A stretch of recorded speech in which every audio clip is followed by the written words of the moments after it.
Okay, so I'm just going to walk through in a very disorganized manner a few things that I find really useful in Rhino. So I guess we'll just start off by setting a scene or a playing field, I guess, of some sorts. But before we do any of that, I want to first check and make sure that our units are what we want to be working in. So right now it's at feet. Feet is good, but I kind of want to do inches instead, so we'll do that. Feet in inches is good. Let's go. So I'm going to start by drawing a rectangle. If you want to start from the origin, just type in 0, 0. You're setting the coordinate for its start. Left click and... Ooh, okay, so that didn't work. Okay, 0, 0. Enter. And now you can drag out however large you want it to be. Let's say I want this to be like 30 inches. Let's not do 30 actually. Let's do 100 by 60. Yeah, let's do that for now. That works. So let's make this a 100 by 60 rectangle. You can do shift and right mouse button to pan your screen. And something else that helps while modeling is making sure that you keep track of your views all at once. So I know sometimes you can zoom into one perspective and it'll help you work, but I personally like to be able to see all 4 views at once. So let's say we want to add a back wall to this panel. What we can do is we can click a start here and then shift to this screen. You can see it changes to this perspective view, and we want this to be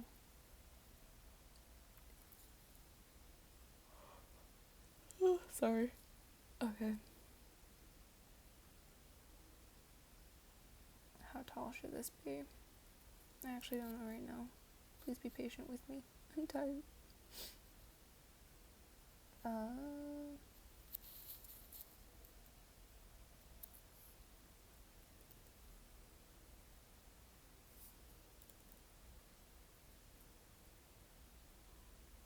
Let's just estimate it. We'll say it's there. And then we're going to add a back wall to this again. So another rectangle.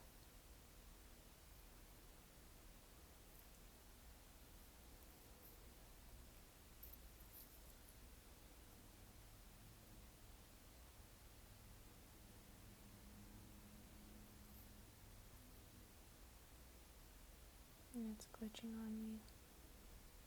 Not that tall, same width. And we're going to do a back wall. So we can go from this corner down to that corner.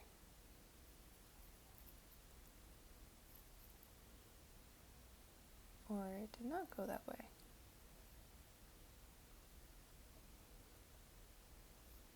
Okay, let's try that again. From here down to here.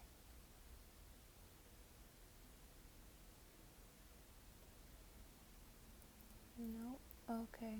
I'm sorry, I'm messing up bad.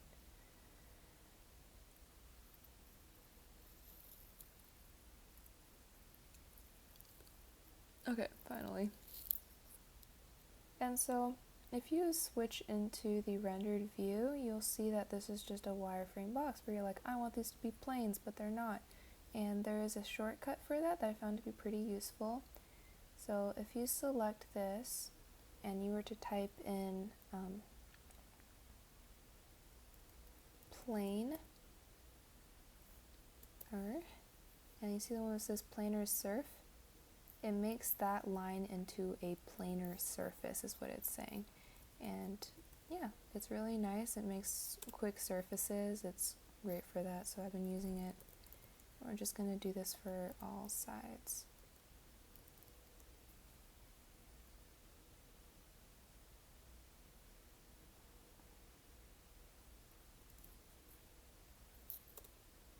There. Now you can see we have a little viewing box. is great. I'm going to switch this to shaded. Okay, so the next thing I want to show is something called a MultiPipe. So we're just going to start off by drawing a few lines.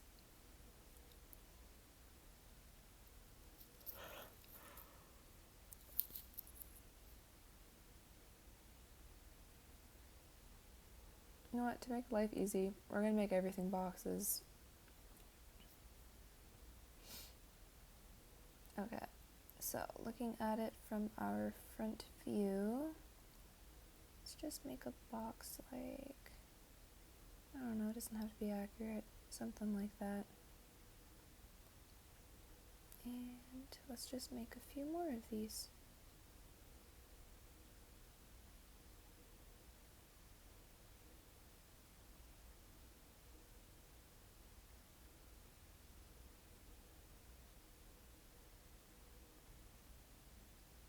Oh, also if you right mouse click, you can redo or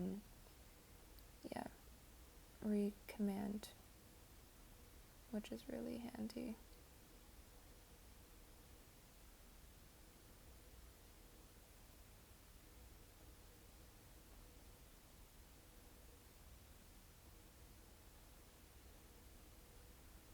Okay. So then now that we have all of these lines, we can select all of these, Control to unselect, and let's just move them down a little bit and out a little bit. Nope, not rotate. Out. So that's where the gumball comes really handy too. It allows you to kind of select everything you need to have selected.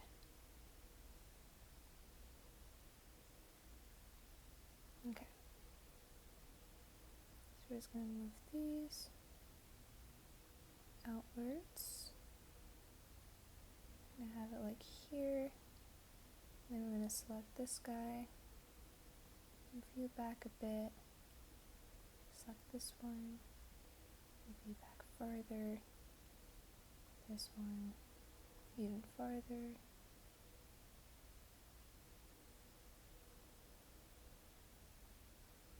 Farther. And farther.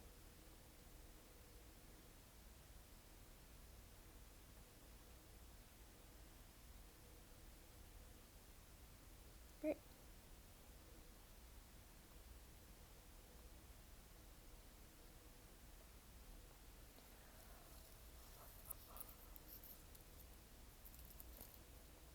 I'm going to lower this one a little bit. Perfect. So now we kind of have these like rows of boxes, kind of in whatever shape you want them to be. And let's say you want to pipe all of these, but it can be a lot of work having to pipe all of these every single time. So what you can do is you can shift select all of these.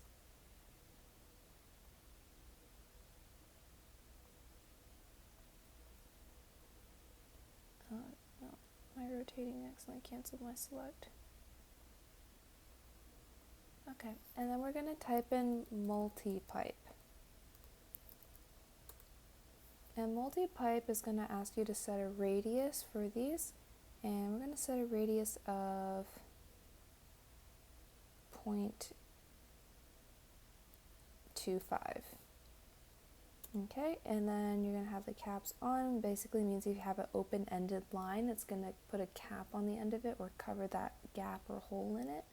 So we're going to say okay with that. And structure divisions basically tells, like, it kind of acts like a smoothing factor. So how rounded these are, how smooth they are. I want them to still have some point or sharpness to them, so I'm going to say 10. And there we go. Now you can see we've piped all of these at the same time, which is really convenient. And there you can see it. So you can see on the ends there's like a slight roundedness to it. That is one thing MultiPipe is always going to do too, is that when it's piping these, it's going to add a slight fillet because it's trying to create a curve or a pipe along the edges. Now, something you might be wondering too is like, well, what if my lines are intersecting? And that's actually something I enjoy about MultiPipe, and I'll show you really quick here. So we're going to go into this view, create a quick circle, just make it like that big, doesn't really matter. We're going to go into top view, and we're going to duplicate the circle a few times.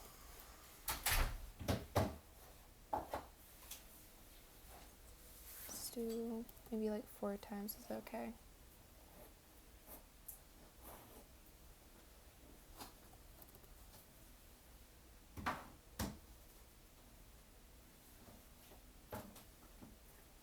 You know what, went out of full circle, it's fine.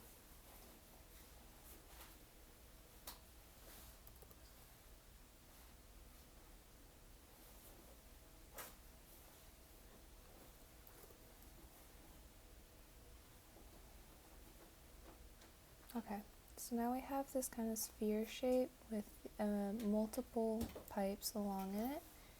And what we can do again is select all of the lines we just drew. We're going to type in MultiPipe again. And then from here, because it's a smaller object, we're going to make a much smaller pipe. So let's go with a 0.05 radius. Say OK. And I actually want this to be smoother, so I'm going to say 1. And there we have it.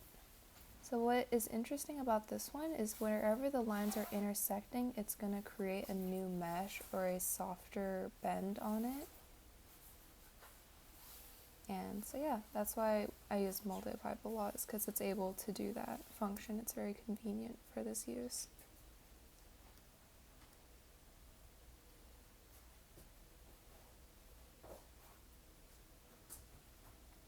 And another thing is too is like if something is too large for you to, you can just type in scale and it's really easy to do it. You can just select whichever point you want to scale from and then factor a reference. Doesn't really matter where, you can just kind of scale it down to however size you want it to be.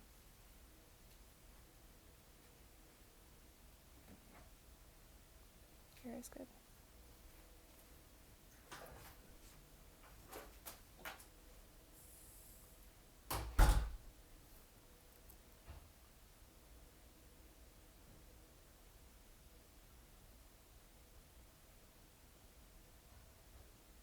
Well, it turns out I scaled just the smaller one, but that's okay.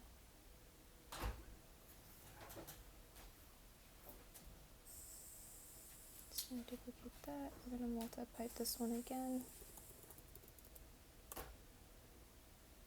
Yep, same radius is good, good, good. Here we have it. So now I can kind of move these into a scene.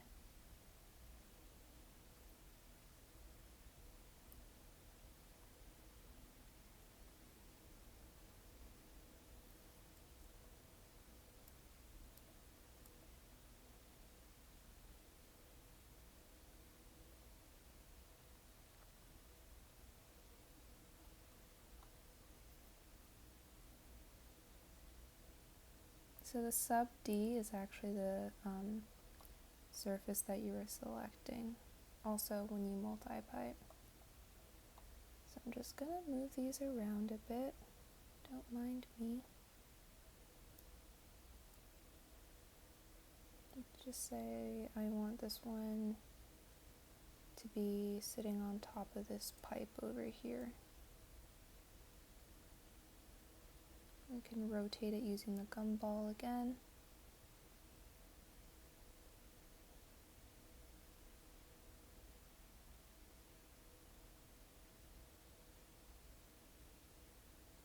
And then move it down so it's resting above.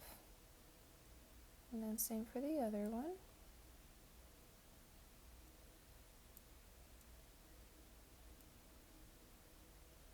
Can rotate a bit.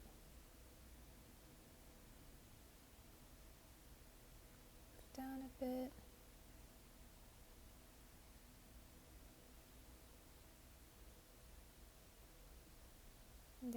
it. We have little floating orbs on this, whatever this thing you want to call it. It's just a thingamajig.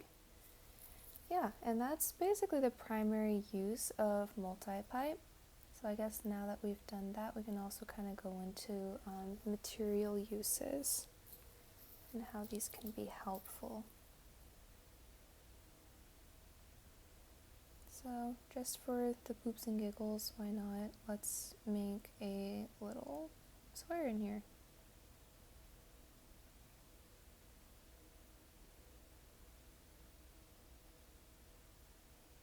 Actually, let's make tall little bars.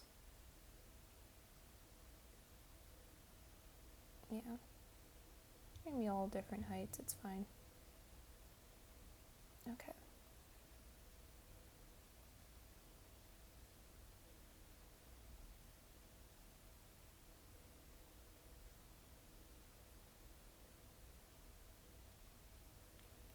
Let's just duplicate that a few times.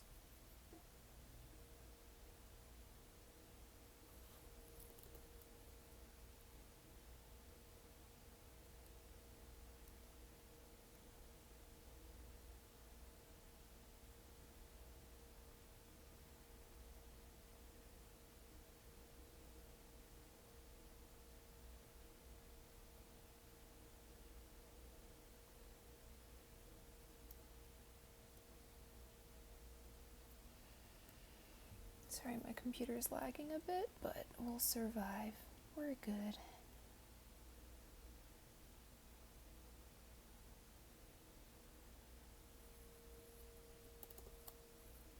Copy and paste.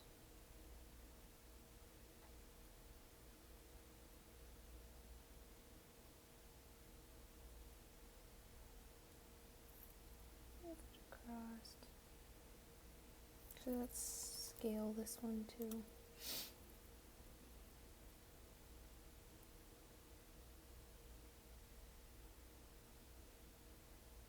Yeah, let's make it really tiny.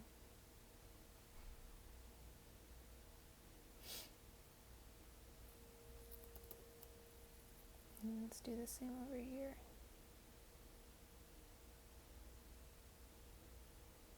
And make this guy bigger. So we're just going to click scale again, and then same kind of pattern.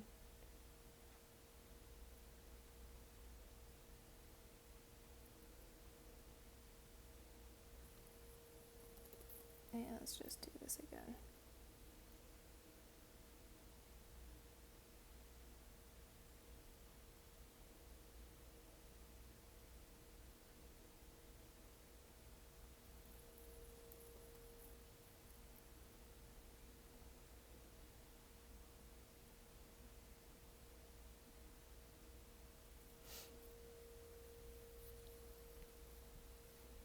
Okay, so there we have it. We have a bunch of little objects on scene, but everything is just black and white. So let's say we want to add some materials to this. That's quick and easy as well. So this little guy over here is your materials tab.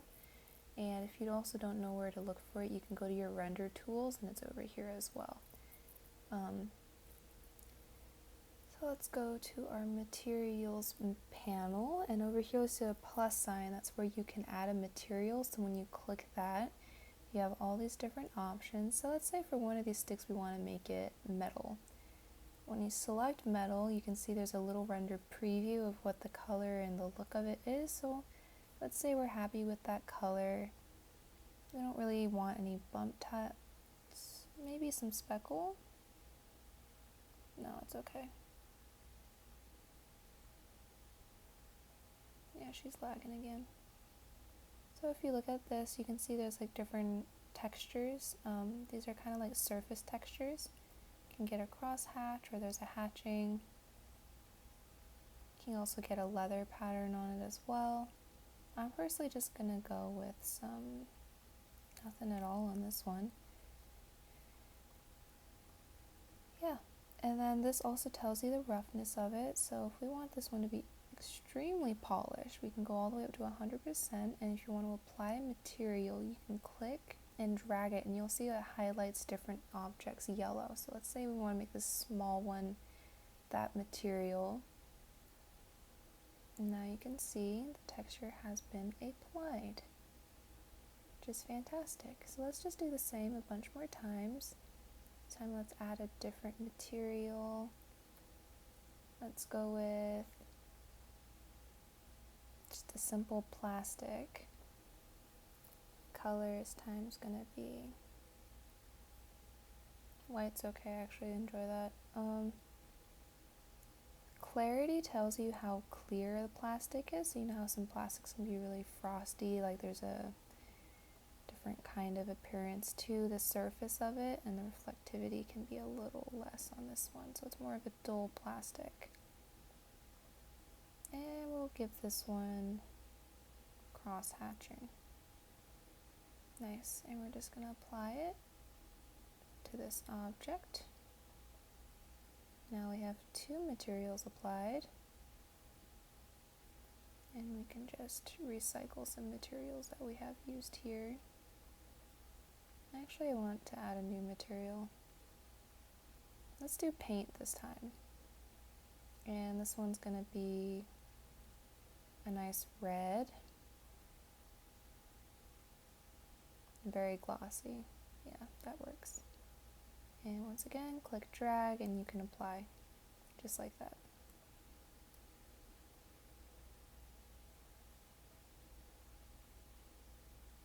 And also, each time you add a material, it's always going to be stacked up or layered in your material panel over here.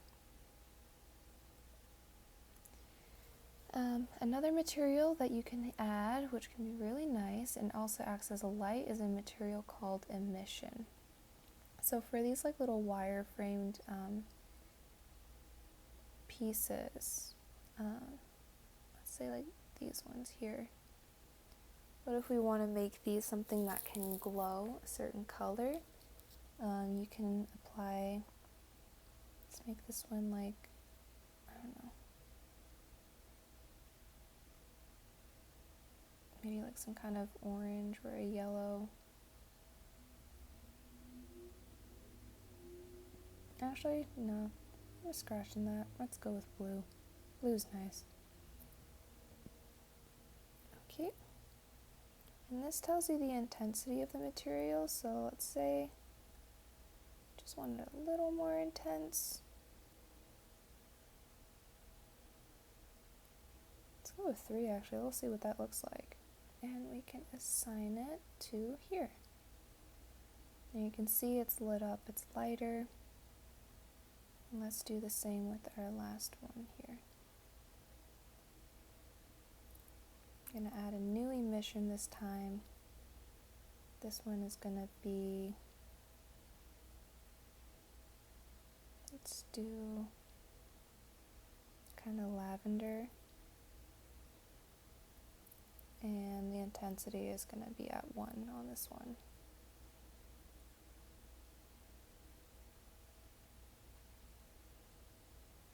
It'll let me assign. There we go.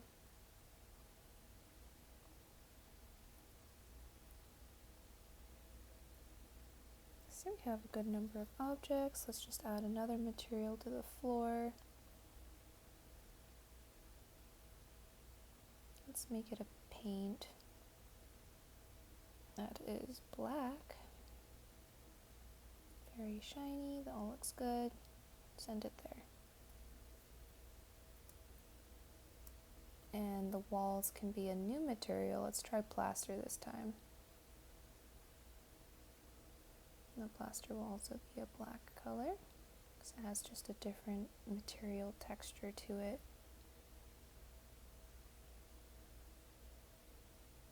So that way most of the light in the room will be reflecting off of the ground or the flooring.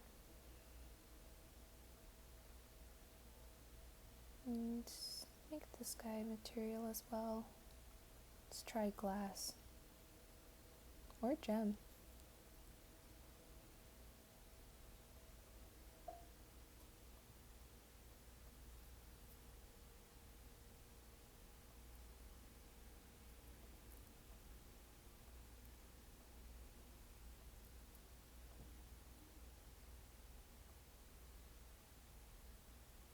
Actually, let's not do gen, let's just stick with class.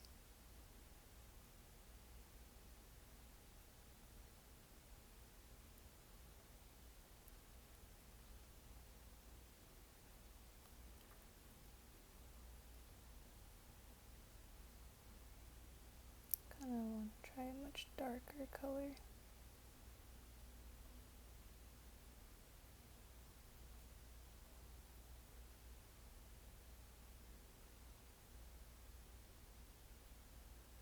With a little frostiness to it.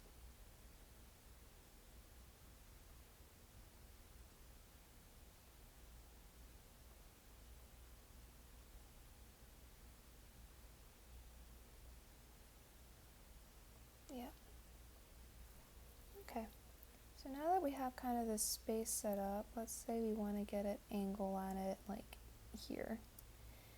And you want to try and see what might this look like when it's rendered. So something we can do is when you go to this sphere, you can see there's a rendering cycle. And you have your viewport, which is taking in the view that you're currently looking at, the frame, window spacing, everything about it. And then from here you can just pick a drafting quality. For the sake of my computer's life, let's gonna stay with drafting quality.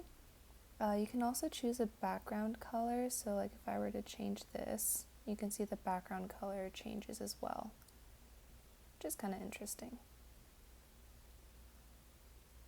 So we can do with a white, maybe a deep red.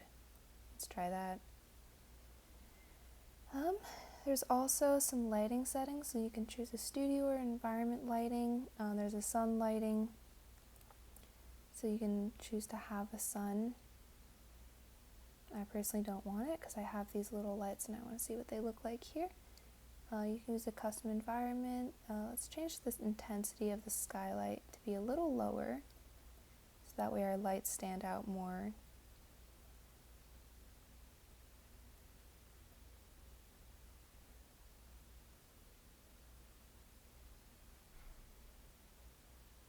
Yeah, and then this also tells you some other ray bouncing, which this basically tracks your ray tracing, or how much light is bouncing off of another object or surface. So like when light interacts with this surface, the glass will refract it, but it can also bounce off this surface. So if this is red, this will have some light shine to it. That's what most of ray tracing is. I'm not going to change the settings for that though, because it can get a little lengthy in time to render. So let's take a preview, go to render preview, and see what this looks like.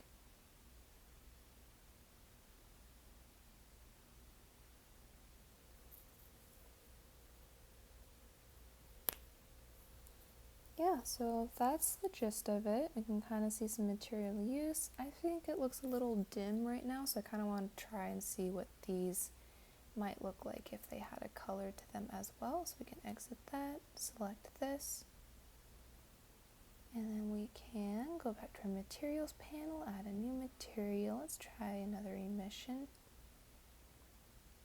Let's make the color of this one a brighter red.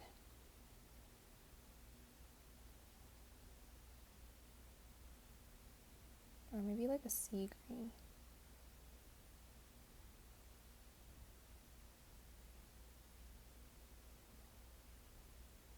No, let's go with red.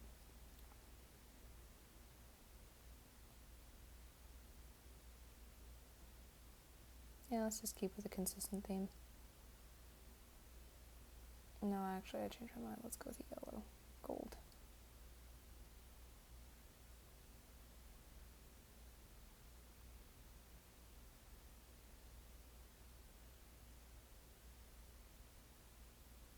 Yeah, let's try that. Ooh, that's gonna be so much brighter. And let's try a render preview once again.